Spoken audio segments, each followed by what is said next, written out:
안녕하세요. 주은숙입니다. 네, 오늘은 민주당이 집권하게 되면 앞으로 우리가 살아가게 될 대한민국의 미래 어떤 모습인지 거기에 대한 이야기를 좀 해보려고 하는데요.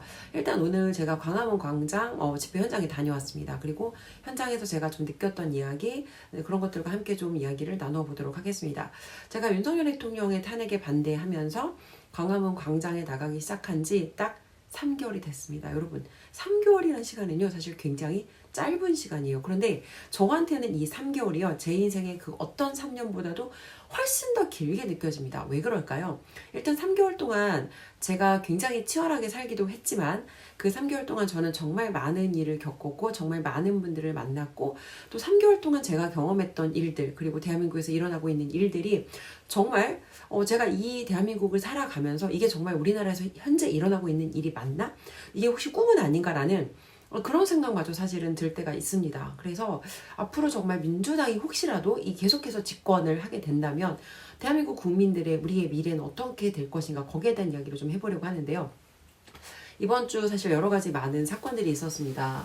일단 산불이 계속해서 이제 좀 번지고 있어서 오늘 사실 광화문 현장에 나가서 제가 좀 안타까운 생각이 좀 들었거든요. 일단 오늘 일단 날씨가 여러분 정말 바람이 장난이 아니었어요. 제가 아침에 일기예보를 날씨 확인을 하긴 했는데 체감온도 확인을 안 한 거예요. 근데 오늘 이 강풍이 제가 카메라 스탠드를 세워놨는데 카메라가 실제로 한 번은 완전 확 넘어졌고요. 그리고 몇 번이나 넘어질 위기가 있었어요. 그래서 이제 계속 스탠드를 잡고 라이브 진행을 했는데 어마어마한 강풍에도 불구하고 정말 많은 분들이 광화문 광장을 채워주셨던 거 하나, 그리고 이제 지금 경상도 지역에서 화재가 계속해서 일어나고 있잖아요. 진압이 어렵고. 근데 강풍의 영향으로 인해서 훨씬 더 어려움을 겪으신다라는 생각이 들었고, 이제 아무래도 경상도 지역 분들께서 화재 상황이 너무 심하다 보니까 이제 많이 광장에 참석하기 당연히 어려우신 좀 그런 부분이 있었고, 하지만 그럼에도 불구하고 다른 지역 분들께서 이제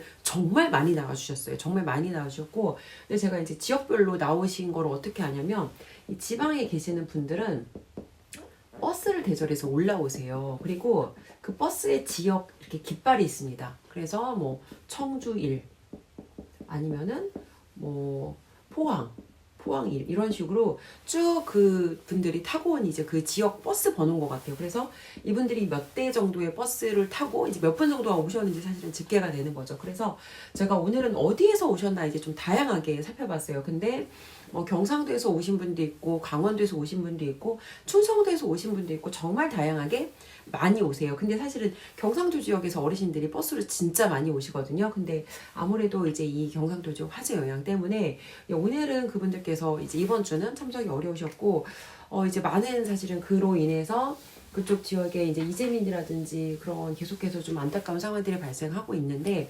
사실 이번 주에 이제 이재명에 관한 얘기를 안 할 수가 없습니다. 이재명이 2심에서 일시적으로 공직선거 위반법 일시적으로 이제 무죄를 받았죠. 그랬더니 이제 신난 이재명이 그 전까지는 관심이 없다가 막 이 산불 현장을 바쁘게 다니기 시작합니다. 근데 여러분 아마 뉴스에서 보셨을 거예요. 현장에 갔는데 주민들 반응이 어떻죠? 굉장히 싸늘합니다. 사실 이 문제가 이렇게까지 커지도록 이제 예비할 수 있는 비용에 대해서 예산을 삭감해 버렸고, 그리고 뭐 이제 사실은 다 불타버리는데 그제 나타나가지고 정말 아무런 사실은 도움 아무짝에도 쓸모가 없고 아무짝에도 도움이 안 되는 거잖아요. 그래서 이제 이재민께서는 이재명 대표가 오니까 이제 옷을 그 앞에서 이렇게 정말 휘두르는 그런 모습이 언론에서 보이기도 했고, 근데 이거를 또 되게 부정적으로 보도를 하더라고요. 저는 진짜 이해가 안 되는 게, 만약에 니네가 너네의 어떤 삶의 터전을 다 불탔다고 생각을 해봐라. 너희들의 집이 다 불타고 너희들이 정말 삶의 그 터전인 어떤 농민들께서는 그 밭이라든지 이런 게 사실은 정말 이분들의 삶의 터전이신 거잖아요. 근데 그게 싹 다 불타버렸다고 하면 그 앞에 와서 정말 사진 찍고 뭐 대통령 놀이 하는 대통령 예비 대통령 놀인 거죠. 뭐 그런 거 하는 사람들이 사실은 곱겠습니까? 근데 그거에 대해서 또 이게 부정적으로 보도하는 언론을 보면서 역시 대한민국의 레거시 미디어는 국민들의 편이 아니구나 다시 한번 확인을 했습니다. 그래서 이제 이 산불 그 현장에 제 현장에 가서 이재명 대표가 오늘 굉장히 어처구니 없는 일이 있었어요. 여러분 청송군 영상 혹시 보셨나요? 저는 이 영상을 보고요, 제 귀를 의심했습니다.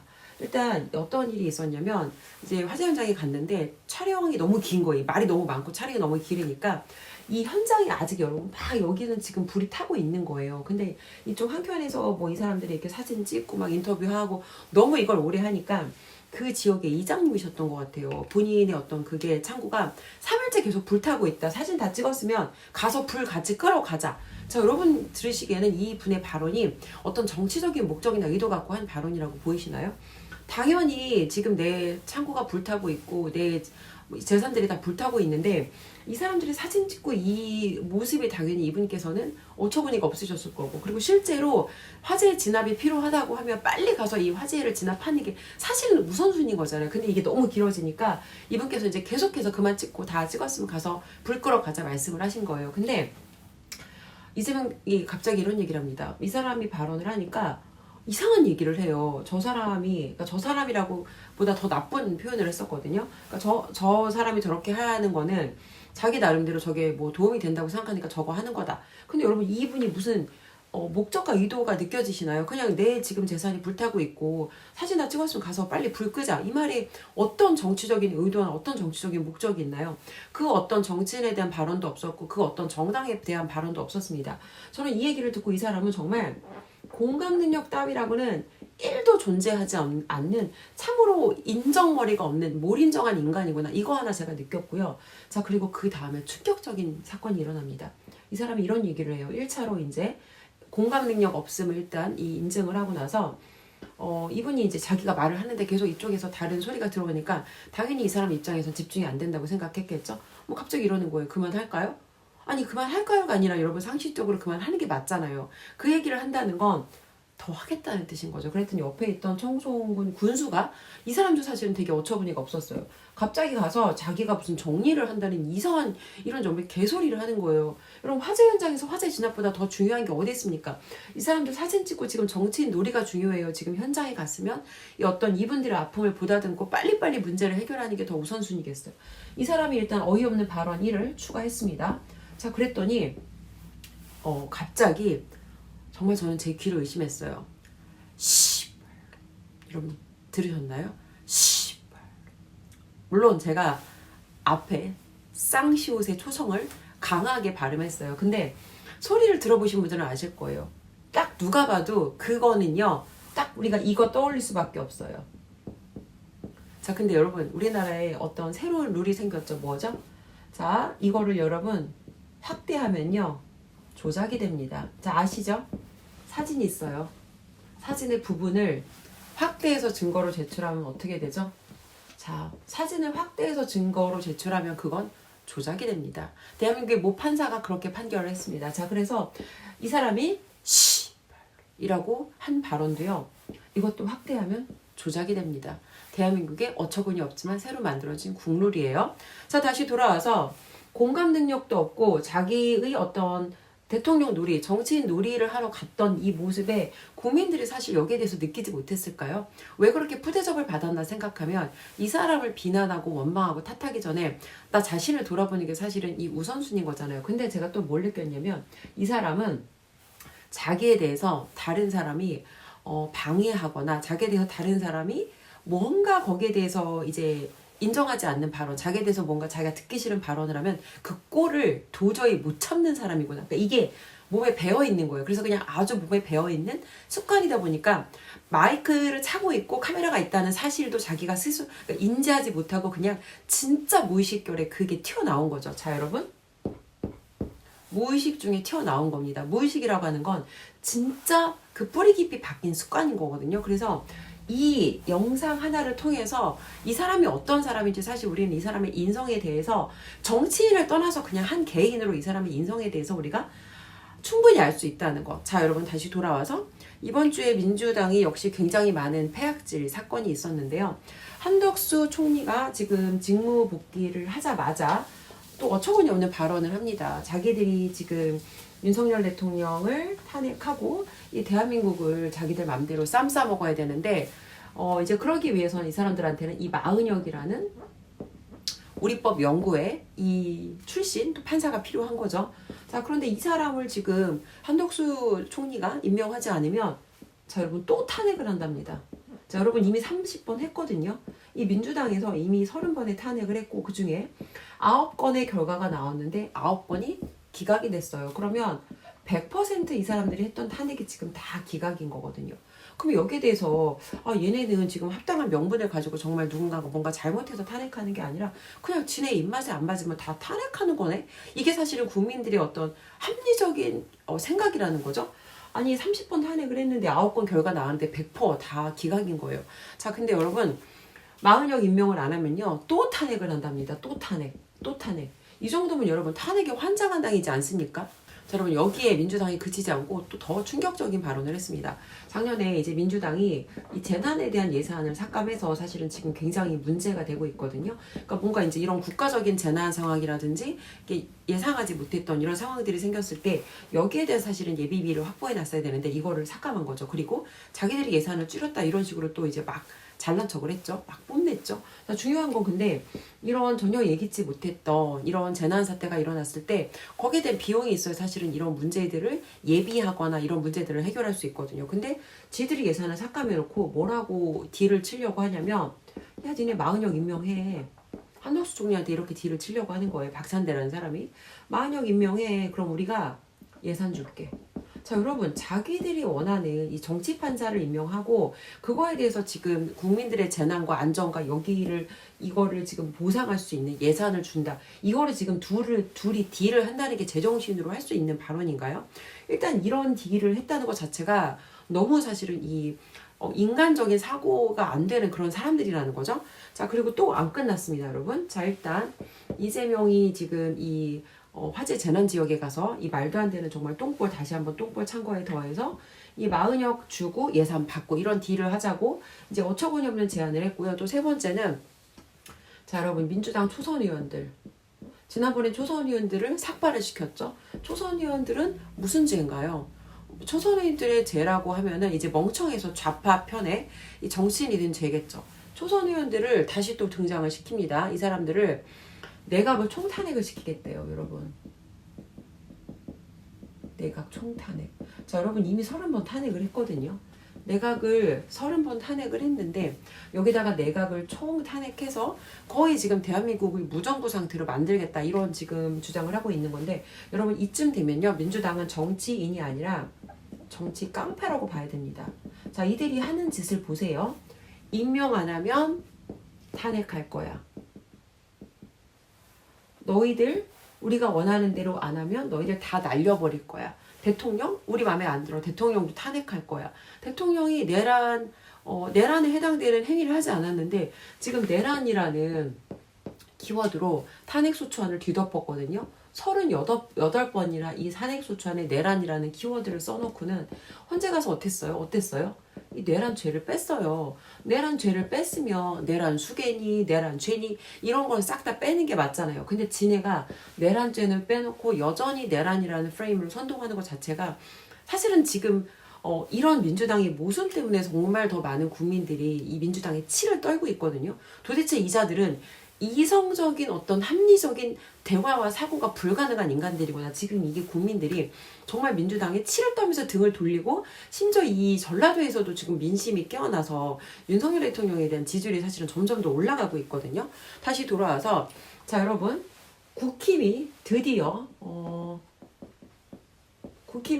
물론 국힘이 하는 일이 다 마음에 드는 건 아니에요. 근데 국힘이 내란 음모죄, 내란 선동죄로 민주당 72명을 고발하기로 했다고 합니다. 이게 사실 저도 이 부분이 어떻게 되는 건지 여기에 대해서 제가 좀 어떤 그런 법적인 지식이 없다 보니까 이 부분에 대한 염려가 저도 사실은 좀 있었어요. 근데 이제 법을 분석해 주시는 뭐 판사 출신 그런 정치인분들께서 이게 현실적으로 이런 식으로 만약에 이론적으로 내각을 날려버리면 내각에 있는 사람들을 다 날려버리면 이제 국정이 마비되고 무정부 상태가 된다라고 하면 사실 이게 현실적으로 이루어지면 진짜 큰 문제인 거잖아요. 근데 다행히도 법이 존재합니다. 그래서 원칙적으로 여기에 대해서 이제 이런 문제가 발생하지 않도록 잘 장치들이 마련되어 있는데 문제는 이 법과 원칙을 안 지키는 이 빨갱이 판사들이 지금 너무 많다는 게 문제이긴 하죠.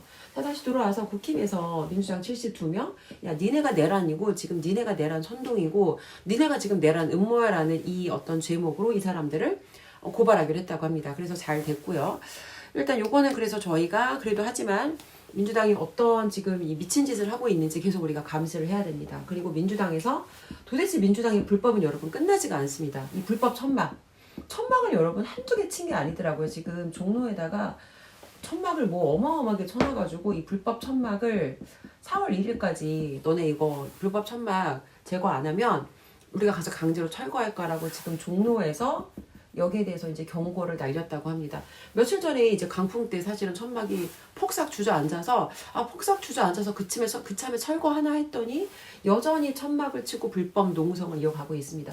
민주당은 여러분 지금 얘네들은 전혀 이 법과 뭐 원칙과 대한민국 주권이 국민에게 있는데 이 국민에 대한 존중과 법에 대한 존중도 없고 국민에 대한 존중도 없고 오로지 이 사람들이 관심이 있는 건 지금 윤석열 정부를 날리고 어떻게든 이재명을 이 지금 여러 가지 범죄 혐의를 받고 있는 이재명을 어떻게든 대통령을 만들어서 지네가 원하는 대로 이 대한민국을 쌈싸먹겠다라는 플랜을 갖고 있는 건데 정말 우리 국민들이 여러분 끝까지 사실은 눈에 크게 뜨고 지켜야 됩니다. 그래서 지금 여러분들은 이런 얘기를 되게 많이 하죠. 저랑 여러분들은 대한민국이 정말 여러분 뭐 진짜 큰일 났습니다. 썩었습니다라고 우리는 이야기를 많이 하는데요. 사실 저도 몰랐고 여러분들도 몰랐어요. 근데 제가 오늘 집에 오는 길에 이재봉 교수님 얼마 전에 저도 이제 이 분을 알게 됐는데 이재봉 교수님의 유튜브를 역추적을 하면서 보다 보니까 대한민국에 문제가 있던 건 사실 굉장히 오래됐어요. 굉장히 오래 이전에 이제 김대중 정부부터 시작해서 노무현 그리고 이제 요 때부터 발생됐던 문제가 이 문제인데 사실은 굉장히 이 문제들이 굉장히 다양한 방면으로 커진 거죠. 그리고 이제 그런 상황들이 윤석열 대통령께서 대통령은 되었지만 실제로 이때 깔아놓았던 그 어떻게 보면 사회 그 안전망이어야 할 것들이 사실은 굉장히 좀 문제가 많아졌던 거죠. 그래서 윤석열 대통령께서 대통령은 됐지만 이 민주당에서 거대 야당을 지금 일단 현재는 차지하고 있죠. 근데 사실 민주당이 이 문재인 정부에 실망하고 사람들이 대통령을 바꿨는데 민주당이 거대 야당으로 이 국회의원 선거에서 그렇게 집권을 한다? 사실 여기에 대해서 국민들이 동의하기가 굉장히 어려우실 거예요. 대통령이 바뀌었는데 지역에 국회의원이 안 바뀐다? 이건 사실 말이 안 되는 일이거든요. 자, 다시 돌아와서 지금 끊임없이 불법과 지금 계속해서 이 무법을 저지르고 있는 이 민주당 이자들 지금 이 민주당의 행위를 보면요. 지금 이 산불 얼마 전에 있었던 그 산불에 대해서 잠깐 말씀을 드리면 얼마 전에 그 미국의 캘리포니아에 산불이 화재가 있었습니다. 캘리포니아 화재와 이 지금 대한민국 화재 이거를 좀 비교해보면 화재가 사실은 정말 이게 자연 발화인지 여기에 대한 사실 지금 굉장히 좀 의심도 많아요. 왜냐면 화성 지역에서 산 정상에서 발화 물질이 발견됐다. 그리고 이 화재 현장에서 발견되는 그 불꽃들이 그 정상적으로 뭔가 이제 그런 뭐 산이라든지 나무라든지 이런 것들이 탔을 때 그 불꽃의 색깔과 인화성 물질들이 이 발화되어서 화재가 일어났을 때 그 불꽃의 색깔이 달라요. 여러분 화학 시간에 우리 다 배웠던 거 기억하시죠? 근데 인화성 물질의 그런 발화가 일어났을 때 일어나는 그런 색깔들이 이 산불 화재 현장에서 좀 보이다 보니까 여기에 대한 지금 좀 의심이 사실은 많이 있습니다. 그래서 이제 여기에 대한 의심도 있는 중에 사실 그리고 오늘 여러분 하루 동안 실수로라도 화재를 일으키면 뭐 벌금 얼마에다 굉장히 엄중한 벌을 받는다는 문자를 이 재난 문자를 하루 동안 몇 번을 받았는지 모르겠어요. 근데 일반 국민들이 사실은 화재를 일으킨 가능성이 얼마나 있나요? 근데 하루 동안 일어났던 화재의 수가 도저히 이거는 사실은 자연적으로 일어난 그런 화재다라고 보기엔 사실 너무 비상식적인 거죠. 근데 제가 캘리포니아 화재와 대한민국 화재를 왜 이제 잠깐 비교를 하려고 하냐면 캘리포니아도 여러분 이 좌파 굴이에요. 좌파 굴에 좌파들이 정말 이 득실득실한 좌파 굴입니다. 근데 여기서 일어났던 화재도 사실은 캘리포니아는 원래 이 시기가 되면 항상 화재가 많이 일어난다고 하더라고요. 그러니까 자연 발화가 많이 일어난대요. 근데 이번에 화재가 굉장히 커졌거든요. 그래서 이제 저의 멘토인 이 그랜카돈이 캘리포니아 그 해변에 저택이 있어요. 근데 그랜카돈의 그 집 하나만 남기고 캘리포니아에 있는 집 그 해변가의 아름다운 굉장히 비싼 고가의 저택들이거든요. 그 저택들이 싹 다 불타버린 거예요. 정말 싹 다 불타버렸고 그랜트 카돈의 딸 서브리나, 첫째 딸 서브리나의 방만 이게 약간 타고 그랜트 카돈 집 하나만 남고 사실은 다 타버린 거예요. 근데 그랜트 카돈이 이제 언론이랑 인터뷰하는 거를 제가 좀 들었는데 민주당에 대해서 이제 굉장히 비판의 목소리를 내더라고요. 어떤 얘기냐면 민주당이 예산을 삭감한 거예요. 소방에 대한 예산을 삭감해서 그래서 원래 이제 항상 화재가 많이 일어나는 지역이다 보니까 여기에 뭐 물이라든지 그런 것들이 적절하게 대비되어 있지 않으면 그 소화전에 물을 틀었는데 물이 안 나온 거예요. 그래서 사실은 빨리 진압을 할 수 있었는데 빨리 진압이 안 됐고 그래서 사실은 화재가 굉장히 커졌던 거거든요. 근데 민주당이 예산을 삭감했고 예산을 삭감해서 그 돈을 어디다 썼나 보면은 정말 좌파다운데 돈을 씁니다. 뭐 예를 들어서 무슨 뭐 자연 생태계가 어떻게 됐고 물고기가 어떻게 됐고 막 이런 말도 안 되는 데다가 예산을 썼고 실제로 정말 이 지역에서 해마다 일어나는 것에 대비하기 위한 예산을 적절하게 배치를 안 했던 거죠. 심지어 캘리포니아의 그 이제 소방서의 그 어떤 그 최고 포지션에 있는 사람이 여기에 대해 경고를 했대요. 지금 이렇게 대비를 안 하면 화재가 생겼을 때 굉장히 문제가 될 수 있다라는 거를 경고를 했는데 그럼에도 불구하고 여기에 대해서 대비를 안 해서 화재가 사실은 굉장히 커진 거죠. 그래서 이거는 자연재해가 아니라 인재다. 이 멍청한 정치인들, 멍청한 정치 정당들이 우선순위를 잘 배치하지 못해서 사실은 문제가 크게 발생한 거다라고 그랜트 카돈이 굉장히 여기에 대해서 분노하면서 거세게 항의를 합니다. 비판을 하죠. 그리고 그랜트 카돈이 해마다 하는 그 컨퍼런스가 있어요. 그라스 컨퍼런스라는 해마다 하는 그 세미나가 있는데 이번이 10번째이고 마지막이었어요. 저도 사실 이번에 그 세미나를 놓쳤거든요. 근데 이제 저희 멘토님께서 세미나 듣고 이야기를 해주셨는데 이번이 마지막으로 그라스 컨퍼런스는 더 이상 진행되지 않고 그랜트 카돈은 캘리포니아 이 주지사에 도전을 한다고 합니다. 이제 세일즈맨으로 시작해서 지금은 굉장히 성공한 사업가로 굉장히 지금 성공적인 비즈니스를 운영하고 있는데 이번에 캘리포니아 그 화재를 계기로 해서 드디어 이제 정치로 입문을 하신다고 합니다. 그래서 이번에 캘리포니아의 좀 정권이 바뀌어야 되지 않나라는 이제 이 그런 경각심을 이 오랫동안 좌파 구리였던 캘리포니아 분들도 이번에는 좀 현실적으로 그 문제를 공감을 하시지 않았나 싶어요. 근데 사실 이 민주당이 지금 예산을 삭감하는 바람에 이번에 화재에 대해서 적절하게 예비할 수 없었고 지금도 사실은 여기에 대해서 문제가 되고 있는데 이 좌파들이 집권을 하면 여러분 뭐 윤석열 대통령에 대해서도 자기들이 뭐 전체 예산의 몇 프로만 깎았다라고 주장을 하는데 이 돈이라고 하는 게 여러분 우선순위 배치가 있잖아요. 그쵸? 우선순위. 자, 우선순위 배치가 있는데 좌파들은 어디다가 돈을 쓰냐면 자기들이 표를 얻을 수 있는 이 표장사 할 수 있는 데다가 돈을 배치를 해요. 자, 예를 들어서 국민들이 재난 상황에 처했을 때 재난에 대한 예비비와 뭐 아이들의 예를 들어서 뭐 미취학 아이들이라든지 아니면 학생들이라든지 이 학생들에 대한 지원이라든지 이 두 가지 우선순위를 놓고 봤을 때 어떤 게 사실은 더 우선순위이고 더 중요한 비용일까요? 당연히 국민들이 어떤 재난 상황에 처했을 때 이런 것에 해당하는 예비할 수 있는 비용 아니면 이런 문제가 생겼을 때 이런 문제를 해결할 수 있는 비용이 우선순위에 두는 게 더 합리적인 사고인 거잖아요. 근데 사실 이런 것들은 대부분의 사람들이 저게 나랑 상관없는 일이다라고 생각을 하기 때문에 이런 것에 대한 비용을 삭감하는 거는 대부분 국민들이 여기에 대해서 별로 신경을 쓰지 않아요. 근데 뭐 예를 들어 아이가 있는 집 아니면은 내가 아이가 없어. 저도 결혼 안 했고 아이가 없어요. 근데 그럼에도 불구하고 뭐 아이들에 대한 비용 지원이라든지 아니면은 뭔가 이제 뭔가 그 어려움을 겪는 소외계층 이런 사람들에 대한 비용을 뭐 우리가 더 주겠다라고 하면 이런 거는 사실 굉장히 인간적이고 따뜻하게 들리는 거죠. 근데 그런 사람들이 그런 정책을 주장하는 이유가 뭔가 보면은 실제로 이런 것들을 했을 때 자기들이 표 장사를 하는데 유리하기 때문에 한마디로 국가의 돈으로 자기들 표 장사를 한다는 거죠. 그래서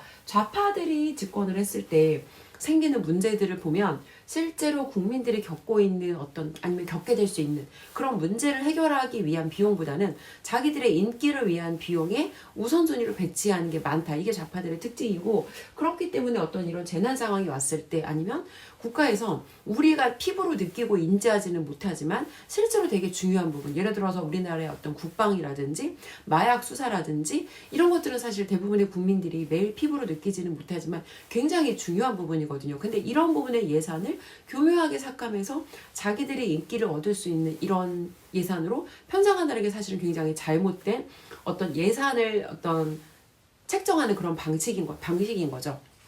자, 그래서 좌파들이 계속해서 집권을 하게 되면 우리가 어차피 여러분 국가 예산은 사람들이 내가 내는 세금이지만 그거를 내 돈이라고 생각하지 않아요. 근데 여러분이 만약에 내 통장에서 돈을 빼가서 이제 내가 내 통장에서 돈을 빼가서 어디다 우선순위를 배치할 것인가, 이게 우리 집 살림이라고 생각하면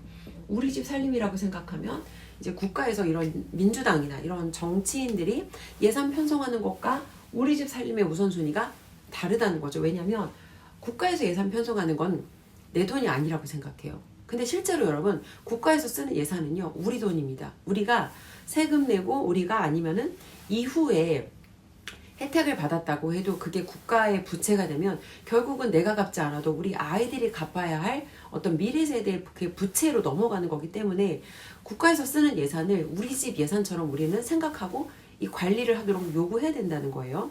자, 다시 돌아와서 이제 오늘 광화문 광장에 나가서 제가 현장에서 만났던 좀 인상적이었던 부분들에 대해서 이야기를 하려고 해요. 일단 오늘 정말 날씨가 추웠는데 그럼에도 불구하고 광장에 나와서 자유대한민국을 지키고 이 어떤 우리가 처한 이 국가적 위기 상황을 해결하겠다라고 추운 날씨에도 불구하고 광화문 광장에 여전히 굉장히 많은 분들 나와서 목소리 내주셨고요. 그리고 제가 봤던 좀 인상적이었던 분들은 첫 번째는 휠체어 타고 나오신 분들. 휠체어를 타고 정말 날씨가 오늘 추웠거든요. 근데 휠체어 타고 담요를 쓰고 그리고 이제 앉아서 함께 집회에 참석하셨던 그런 분들. 그래서 여러분 생각하면 날씨가 추울 땐 사실은 움직여야 돼요. 근데 제가 그 광화문 광장에서 얼음골이라고 부르는 곳이 있거든요. 얼음골. 거기가 왜 얼음골이냐면 완전히 다 그늘이에요. 그래서 거기는 다른 데보다 정말 유난히 춥습니다. 근데 제가 이 얼음골을 지나가는데 당연히 얼음골은 다른 지역보다 좀 비어있는 자리가 많아요. 너무 추우니까 오늘 같은 날씨에. 근데 얼음골에 앉아서 그 추운 자리에서 휠체어에 앉아서 자리를 지키시는 그 어떤 분을 봤습니다. 그래서 그분을 보면서 마음이 좀 뭉클하기도 하고 무엇이 이런 추운 날씨에 그리고 저런 개인적인 불편한 그런 상황에도 불구하고 저분을 광장으로 나올 수밖에 없게 했을까. 거기에 대한 좀 오늘 생각을 해보았습니다. 그리고 굉장히 좀 감사하다는 생각을 했고요. 휠체어를 타고 나온 애국 시민님. 그리고 두 번째는 대한민국을 너무 사랑하는 노란 머리 파란 눈에 대한민국 시민분이 있으세요. 어떤 얘기냐면 제가 이분을 이게 교수님이세요. 원래 태어나신 곳은 영국이고 외모를 보면 영국 사람처럼 보여요. 왜냐면 정말 태어나신 곳이 영국 분이시니까. 근데 지금은 대한민국 국적을 취득하셨어요. 그리고 대한민국을 너무 사랑하세요. 헌재 앞에 나갔을 때 제가 그분을 처음 보고 굉장히 좀 신기했거든요. 왜냐면 외국인이 한국 집회가 궁금하니까 한번 참석하실 수 있어요. 그쵸? 근데 그분께서는 참석을 한 것뿐만 아니라 마지막까지 남아서 의자 정리를 하시더라고요. 근데 외국인이 남의 나라 집회에 참석해서 의자 정리까지 한다? 이건 좀 이상하거든요. 그래서 제가 그분한테 가서 여쭤봤어요. 그랬더니 인터뷰 가능하시냐? 그랬더니 이제 그분께서 인터뷰는 좀 곤란한데 그 배경을 설명하시더라고요. 본인은 원래는 영국 출신이고 지금은 한국인이다. 한국 국적을 취득했다. 근데 그분이 보여지는 외모가 외국인이다 보니까 집회 참석했다가 이제 곤란한 일을 겪으신 거예요. 경찰서까지 다녀오시기도 했고, 그래서 인터뷰는 왜냐면 또 이분이 이제 곤란하고 불편한 일을 겪게 되실 수 있으니까 인터뷰는 어렵지만 왜 본인께서 나와서 목소리 내고 있는지 거기에 대한 이야기는 저한테 들려주시면 이제 제가 다른 분들에게 전하는 방식으로 할 수 있다. 그래서 이제 잠깐 대화를 나눴는데 영국도 지금 사실은 좌파 정권 때문에 굉장히 많이 어려움을 겪고 있다는 그런 말씀을 하시더라고요. 그리고 영국에도 좌파 정권과 중국 자본. 자, 우리나라와 여러분 굉장히 공통점이 많습니다. 좌파 정권, 중국 자본으로 인해서 영국도 이제 사실은 영국도 굉장히 진보적인 그런 국가였죠. 그래서 이민도 굉장히 난민 이민도 굉장히 많이 받았고, 근데 그게 사실은 어떤 면에서 좋을 수도 있지만 또 어떤 면에서는 그로 인해 발생할 수 있는 부작용들도 있거든요. 그래서 이 좌파 정권이 여러 가지 진보적인 정책들을 과도하게 추진하는 과정에 발생되는 문제들, 그리고 이 중국 자본이 들어와서 이제 그로 인해 또 발생한 문제들, 이제 그거에 대해서 이야기를 하셨고, 자, 그리고 이제 이분께서 대한민국에서 지금 겪고 있는 일이 영국에서 있었던 일이다. 영국에도 민주당이 있고 영국의 민주당이 집권을 하면서 영국에서 있었던 똑같은 일이 사실은 대한민국에서 일어난다는 거예요. 그래서 대한민국에 일어나는 이 일을 이제 막아야 한다. 그래서 본인께서도 나와서 계속해서 목소리를 내고 계시는 이제 그런 분이셨고, 한 손에는 태국 국기, 한 손에는 이 미국 국기를 들고 나와서 이제 대한민국, 자유대한민국을 지키기 위해서 목소리를 내주시는 이제 그런 교수님, 노란 머리에 파란 눈을 가지셨지만 대한민국을 누구보다 사랑하는 그런 한 애국 시민분을 제가 오늘 또 만나봤고요. 그리고 마지막은 자유민주주의를 사랑하는 우리 애국 시민분들, 정말 추운 날씨에도 불구하고 오늘 굉장히 많은 분들이 끝까지 자리를 지켜주셨습니다. 자, 그리고 여러분, 마지막 제가 이제 이거 얘기하고 마무리할게요. 자, 민주당은 사실 정말 누가 정말 진짜 반국가 세력인가요, 여러분? 대통령이 가지고 있는 고유 권한을 내란이다라고 내란 프레임을 몰아가서 내란 공작을 하면서 지금 대통령의 직무를 굉장히 오랫동안 정지시키고 대한민국을 이 위기와 혼란에 빠뜨리고 있는 사람들이 사실은 정말 이 민주당 세력이지 않습니까? 근데 이 민주당과 긴밀하게 협력하는 사람들이 있어요. 바로 민노총. 사실 이제 이 민주라는 단어가 이 가지고 있는 원래 의미와 어떤 민주라는 단어가 가지고 있는 고유한 원래의 그 색깔이 굉장히 사실은 좀 퇴색되고 있다는 느낌이 들거든요. 왜냐하면 민주라는 이름이 들어간 곳에서 하는 일들을 보면 사회 시스템을 붕괴시키고 어떤 시민들에게 불편을 제공하고 타인에게 불편과 어떤 피해를 주더라도 우리가 원하는 목적만 달성하면 그만이다라는 이들의 이 이기적인 방식, 자기들이 원하는 목적을 위해서 그 어떤 수단도 모두 다 정당화될 수 있는 이들의 이 이기적인 발상, 그리고 결론적으로 이들이 이런 방식으로 지금 우리의 입법, 사법, 행정, 언론을 지금 다 좌경화시켜서 이로 인해서 우리는 TV에서는 공정한 보도를 볼 수 없고, 또 입법부에서, 행정부에서, 사법부에서 법과 원칙에 따른 올바른 판결을, 사실은 이게 올바른 판결을 국민들이 믿고 맡겨야 하는데 이 사람들을 사실은 지금 신뢰할 수가 없다는 거죠. 헌재에 대해서 신뢰할 수 없다는 의견이 50%를 넘지 않았습니까? 자, 이 민노총이 하는 폐악질, 지금 민노총이 이재명이 무죄를 받으니까 정말 이제 자기들이 굉장히 우리가 이길 거다라는 기대감으로 미친 듯이 길거리로 뛰쳐나오고 있습니다. 지난주에 평일에, 그러니까 제가 본 건 아니고 저희 동생이 지나가다가 영상을 찍어서 보냈어요. 평일에, 자 여러분, 평일에는 이분들이 근무를 해야 되는 날이죠. 근로를 하셔야 되는 날이죠. 근로를 해야 이분들 임금을 받잖아요. 근데 평일에 길거리에 나와서 이 농성을 하고 있더라고요. 근데 그 농성의 내용이 뭔가 보니까 대통령의 탄핵을 촉구하는 그런 농성이었어요. 아니 여러분, 노동자들의 어떤 이득을 대변한다는 집단이 대통령의 탄핵을 주장한다는 게 여러분들은 납득이 되시나요? 자기들의 이득도 아니고 대통령의 탄핵을 이 사람들이 왜 나와서 주장하는지 이해가 되지 않고, 민노총은 그야말로 자신들의 목적을 위해서는 그 어떤 수단도 정당화하는, 정말 이 사람들은 정말 깡패 세력입니다. 정말 깡패 세력이에요. 그래서 경찰도 두드러 패고 시민도 정말 시민들한테도 해를 끼치고 시민한테도 주먹을 언제든지 휘두를 수 있는 사람들이 이 사람들입니다. 그래서 어쨌건 이 사람들이 지금 온갖 깃발을 다 들고 길거리로 뛰어나와서 굉장히 지금 미친 듯이 폭주를 하고 있는데요. 이 민노총 세력은 북한에서 지령을 받는 정말 위험한 세력이에요. 자 여러분, 얼마 전에 민노총이 북한에서 지령받고 실제로 대한민국 시스템을 전복시켜라, 윤석열 대통령에게 이러이러한 어떤 뭔가 그런 선동질을 해라, 탄핵을 해라, 이런 주장들이 들어있었고, 그 민노총이 북한에서 지령받은 내용을 그대로 실행했던 그 사건이 사실은 이태원 참사 이후에 어떤 그런 사람들이 또 다시 이태원 참사에 대해서 뭔가 이제 그 목소리 내는 과정에서 북한에서 지령받은 내용, 그 어떤 메시지가 그대로 이 피켓에서 발견이 되기도 했고요. 민노총은 북한에서 지령을 받는 정말 그야말로 간첩 집단입니다. 그래서 민노총과 긴밀하게 협조하는 민주당, 이 사람들도 사실은 대한민국의 안정과 국민들의 이익과 우리의 어떤 자유와 이런 것들을 사실은 굉장히 해치려고 하는 이 위험한 집단이라는 거예요. 그래서 이 민주당과 북한에서 지령받는 민노총과 이들이 하고자 하는 이 시스템대로 대한민국이 그대로 이들이 주장하는 대로 대한민국이 만약에 정말 그대로 흘러간다면, 자, 이재명의 3대 수건 사업이 있습니다. 자, 미군, 철수, 그리고 연방제 통일. 자, 그리고 세 번째가 대기업 해체입니다. 자, 여러분, 민노총이 이렇게 맨날 농성하고 시위하고 회사가 마이너스가 나든지 말든지 우리는 성과급 받아야겠다 주장하고, 이런 식으로 떼쓰고 정말 무슨 깡패처럼 협박했다가 길바닥에 들어누워 떼를 썼다가 이런 식으로, 그리고 뭐 이재명이 대기업을 해체하겠다. 자, 이런 식으로 여러분 대한민국이 흘러간다고 가정을 해볼게요. 결국 대기업은요, 대한민국에서 더 이상 기업을 할 수 없다고 판단하고 대한민국을 다 떠날 거예요. 얼마 전에 현대에서 미국에다가 투자한다고 했을 때 여러분 그 댓글들 보셨죠? 미국 트럼프 대통령은 우리나라에게 투자하겠다고 하는 이 회장에게 언제든지 문제가 생기면 나에게 전화하라고 이 사람에게 굉장히 어떤 존중하는 태도를 보였고요.